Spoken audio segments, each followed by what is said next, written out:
All right, good morning, everyone. Today we're going to start off by talking about buyer qualification, all of the fun stuff. So let's talk about what we're going to discuss. The purpose of this is to qualify and speak to the buyer and try to set up showings for your new listings.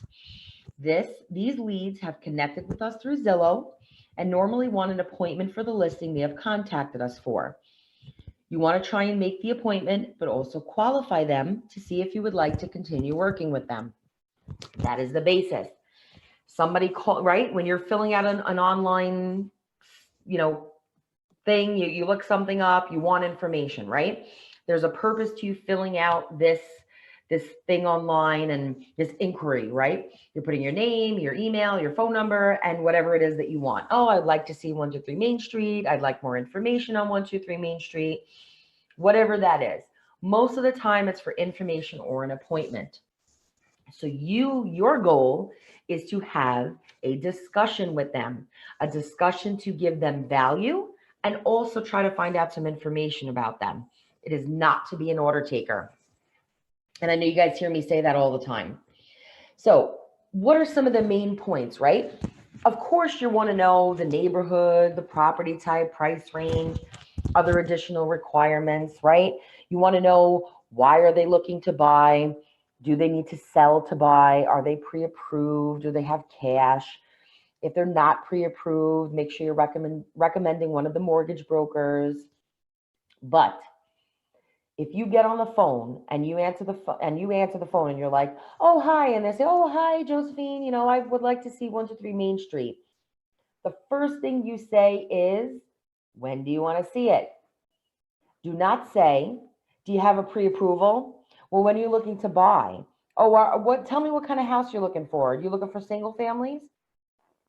Big guess here, guys. If they messaged you about a single family in Bensonhurst for $800,000, most likely they're looking for a single family in Bensonhurst around $800,000. Now, you will discover some more information in regards to that, but do not attack them with those types of questions. That is not what you should be doing on a first phone call. You want to know this information, but it will come out in discovery through conversation. You want to know, hot buyer. You want to know, okay? So let's talk about how we're going to get there.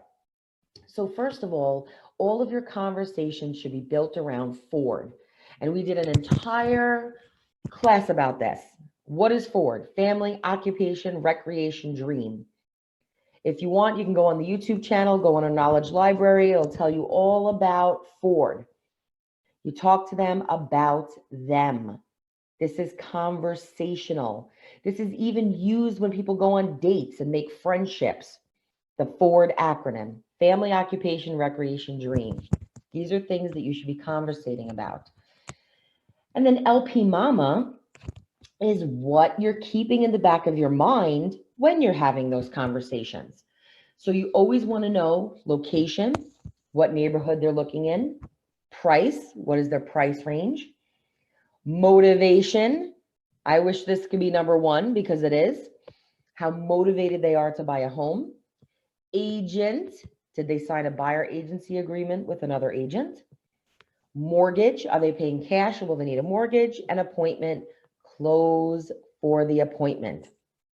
But again, you're not going to attack them. You're not going in order taker mode, right? You're not a waiter. You're not going to say, okay, so what neighborhood do you want to, and what price range, and how motivated are you to buy? I would hang up on you. You have to be conversational. Oh, great. So you're looking in 123, you're looking at 123 Main Street. Did you just start your search? Oh, you just started your search? Wonderful. So you've been mostly looking online. Okay, well, what made you actually think about starting to go looking for houses? And they'll tell you. You will discover everything that you need to know if you just have conversation. You make people feel comfortable. So appointment setting dialogue. Agent, hi, this is Josephine with Remax Edge. You've reached out to us regarding 123 Main Street in Brooklyn. Are you available Thursday or Saturday to see the house? Now, you are controlling your schedule. You're specifically asking them, Are you available Thursday or Saturday to see the house? Here's the reason. If you say, when do you want to see the house? A lot of times people will choose the one day and the one time that you're not available. And please, if that happens, do not say, oh, I'm not available that day. They will call someone else. You want to check with the seller side, see if they're available, and you call them back. Oh, well, the seller's available on Thursday and Saturday only. What day works better for you? Anyway, so okay, are you available Thursday, Saturday, see the house? Buyer says Thursday is better. Agent, sure, I will check with the seller to verify a time and get back to you. Were there any other properties that you saw that you'd like me to help you make an appointment to view? If you are not asking this question, you lose. They will call, they probably have about, people don't understand always how it works, right? So they have 3 properties on their piece of paper, right? They saw it on Zillow and they're looking and they're like, okay, so I'm just going to choose one of these random faces because I think this is who I'm supposed to call. And okay, I'm going to reach Susie, the agent. So Susie's going to help me with 123 Main Street. Then I'm going to go look up the other property. I'm going to click the button again, and Bob, the agent, is going to help me. If you do not ask this question, you lose. But if you do, you can potentially help them see, if they have 3 properties on their list, you can potentially help them see all 3 properties. Or perhaps, which I know some of you are going to bring it up to me, oh, when they call, the property's not available. Well, if you have 3 properties, right, perhaps 2 of the 3 or 1 of the 3 are available. But if you don't know what else they're looking at, then you can't do that. So instead, you're setting yourself up for success. All right, buyer. Well, there isn't actually another one on 123 Main Street. Wonderful. Perhaps they will be available to show on Thursday as well. I will reach out to the seller side. Buyer, thank you so much. Great conversation, right? Doesn't always work out as pleasant and beautiful as that, but this is all about how you can have successful conversations. Okay. So let's talk about some qualifying questions that you can ask, right? You're not going to ask those direct, silly order-taking questions, but you're going to ask open-ended questions, conversational questions, such as, so tell me a little bit about your search. What are some of the reasons you are making the move, right? You're going to find stuff out about them. You're not saying, where do you want to live? Oh, Bensonhurst. Boom, closed. No conversation. But instead, you're asking an open-ended question. What are some of the reasons you want to move? You're making the move. Oh, well, perhaps they'll get into, my kid just graduated elementary school and he's going to high school in this area, so we wanted to move over here. Or my fiance got a new job and we're moving here, we need to be close to the train. There's so many things that could come from that conversation, from that question. Number 2, you always want to know how soon they're looking to move, right? And what is your timing? How soon would you like to be in your new home? This again is going to be open-ended, giving you some conversational topics, also giving you the opportunity to know how motivated they are.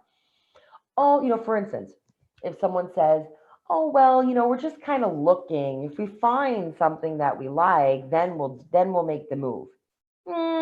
Maybe not so motivated. Well, my lease is up. I only have 3 months. I have to get out. We don't want to rent again. We want to buy.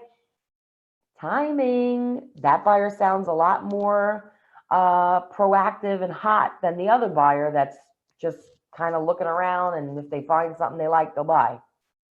This is how it will help you discover motivation. Number 3, is there anyone else involved in the home buying process? This is so important, especially for co-ops, because we need to know who's involved, right? We need to know whose financials are going on, who's living there, things like that. But for any single property, right? I'm going to tell you a crazy story. So we had a co-op apartment. A woman came to see it. She put an offer in, went into contract, passed the board.